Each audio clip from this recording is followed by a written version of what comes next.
Hola gente, ¿cómo estamos?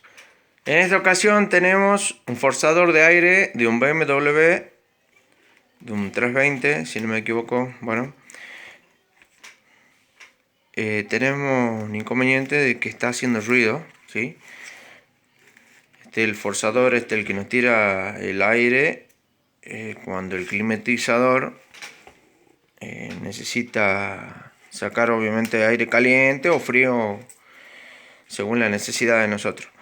Bien, aparentemente lo que tenemos aquí es que hay tierra, un poco de humedad y bueno, ocasiona de que se quiera agarrar y hacer ruido. Así que vamos a desarmar, vamos a lubricar y ver a ver qué pasa.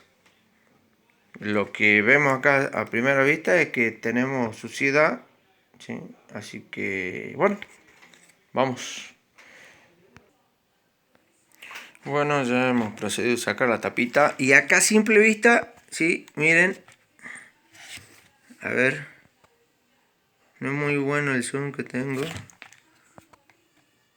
Ahí ya se ve que no está en el centro el eje, o sea que quiere decir que este buje está dañado. ¿Sí? Vamos a destrabar.